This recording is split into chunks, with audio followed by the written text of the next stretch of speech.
And welcome to everybody on the Virtual Business Owners Network on Friday, the 6th of May 2022, where our guest presenter today is Wendy Stunt, who's going to talk to us about LinkedIn and give us some practical tips that we can all use.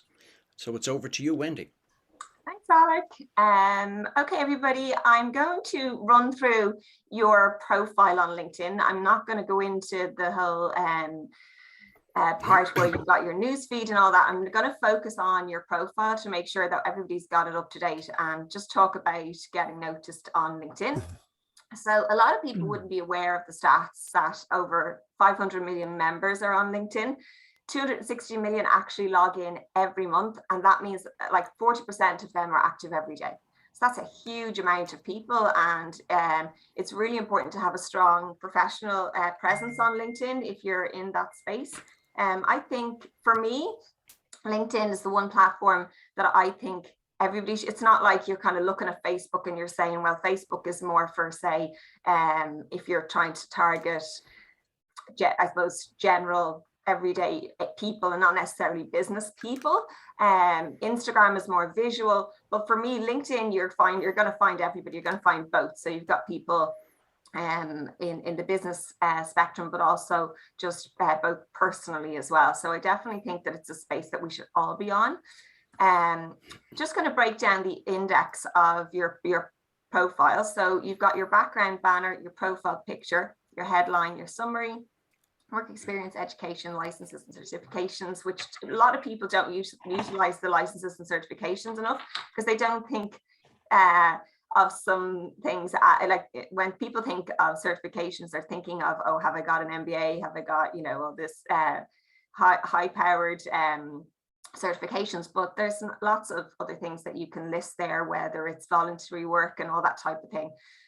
Your skills, your groups and companies, and then your volunteer experience too.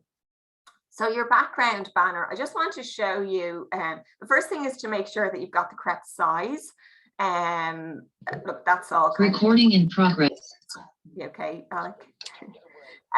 Okay, so I'm going to show you a strong background really reflects well on you. If you have nothing in your background banner, your analytics on your LinkedIn isn't going to be high because you need to fill in all these places for LinkedIn to really recognize you and for the analytics to find you. So if you look, for example, I picked these two because you've got really nice clear headshots. I know exactly what both these people do straight away as soon as I go into their platforms. But if you look at say making sure you've got your contact details or you've got a plug or a promotion, your banner needs to be updated quite regularly. It's I know Alan and I always refer to it as your prime real estate.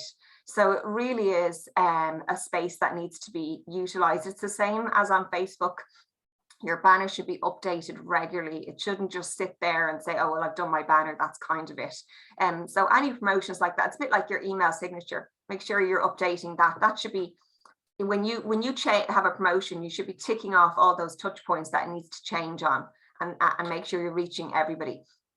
So the next thing is your profile photo. So having a photograph actually makes you 7 times more likely to be found on LinkedIn, and it'll get you more in-mail responses. I know for me, when I do searches and I see people don't have pictures in them, I tend to just fly past them. I don't try and connect with them because for me, I immediately associate the fact they've no profile photo with they don't use LinkedIn. That's for me, it's not their platform. I just don't think putting in a photo for me is just it's not something you should do if you're trying to engage with people on LinkedIn. The next thing, I just wanted to show you examples of some really nice headshots. I'm sure David would concur in the sense that like these are nice smiley headshots. These are people that I would like to engage with if they connect with me on LinkedIn. It's welcoming, it's open, and it's inviting you to do business with them. Just on your about section, the one thing I want to point out here is to make sure your first 3 lines are the most important, because you see the way you have to click the little see more here. So in order for you to entice people to click that see more, make sure your first 3 lines are done and kind of engaging. And if you need to contact a content creator, content writer to help you with your about section or your information, do that, because it is that important. I usually say focus on your accomplishments, your strengths, and showcase your values, and then use keywords that are associated with your business.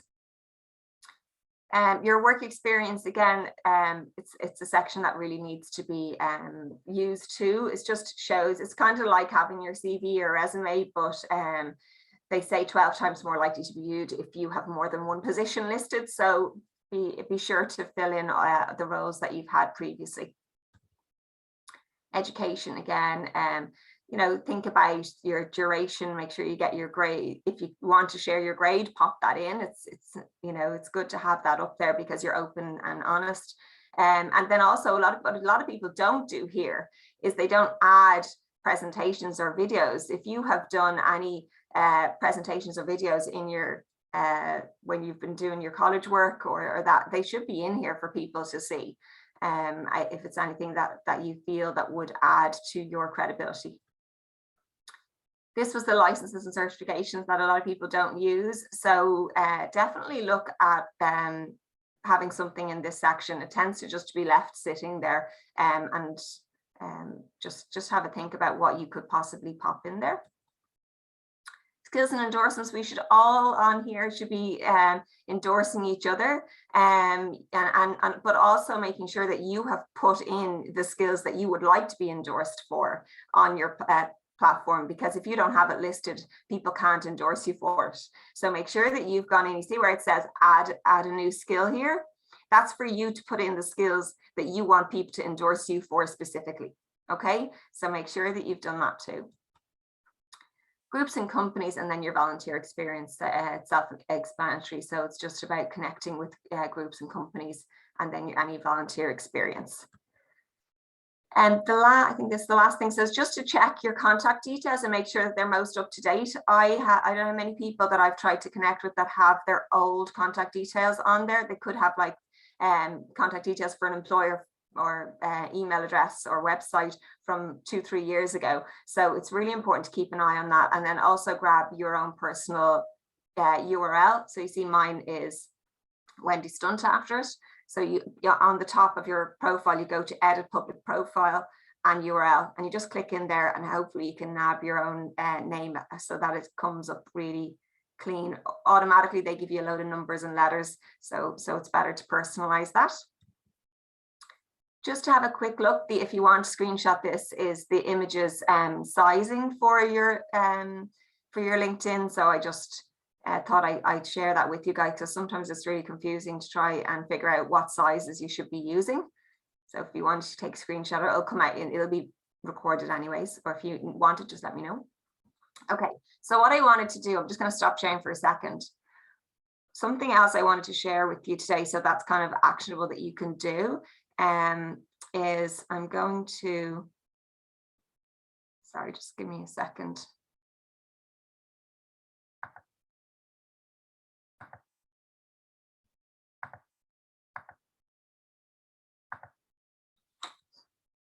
Sorry, guys.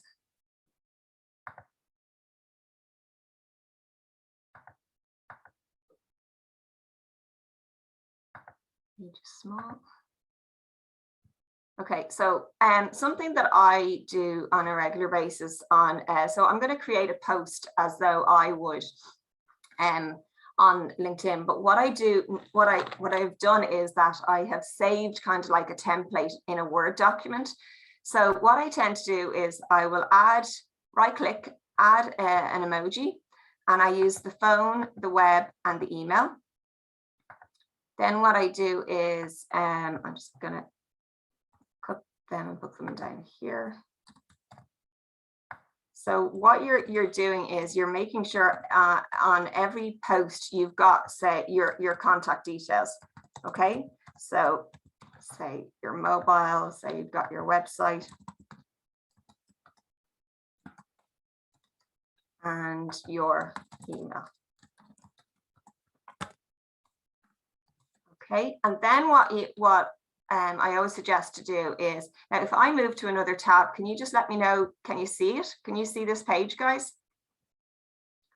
I can't hear you, Alec. Yeah, okay, super. Okay, so this is a website called allhashtag.com, and you can, what I use this for is when I start with a new client is to go in, say, to find out the top 30 hashtags that are relevant to their industry. Okay, so say, for example, say I have a security, new security company, right? I'm just going to click generate. So I'm using the word security.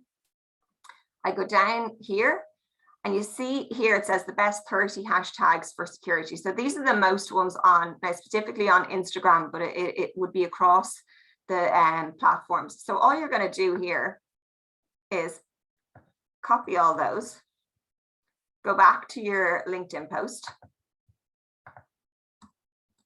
and just pop them in here. So now you've got, you can delete some of them, have a quick look if you want to delete some of them, because these are the ones you're going to use on a regular basis. So what I would say then is I copy all that and I pop that into a Word document and I put it onto my desktop and I title it for the person or the client that I'm working with. So then every time I go to do a post for them, this is what goes on the end of every single post. So what means by doing what helps, I suppose, from doing that is that if anyone searches the hashtag security, all their posts are going to show up. Now you would also add in the hashtag of your company. So say I put in hashtag go DigiCard for me. That's really important as well, to make sure you've got your own personal hashtags.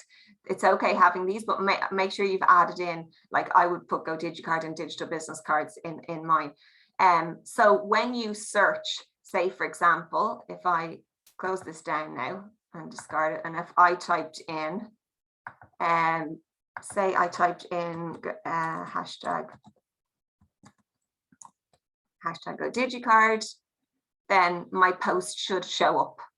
Okay, so you should see somebody else has used it, so you're kind of make sure that your content is shown with your hashtag. So that's kind of what I wanted to show you today, guys, is to just run through your own LinkedIn, and then to try and even at the end of today's presentation is to put together that little contact information on your hashtags and put it into a Word document on your desktop and use it every time you do a post. And I can guarantee you'll start to get more interaction on your LinkedIn in your specific industry if you do that simple trick every time you do a post.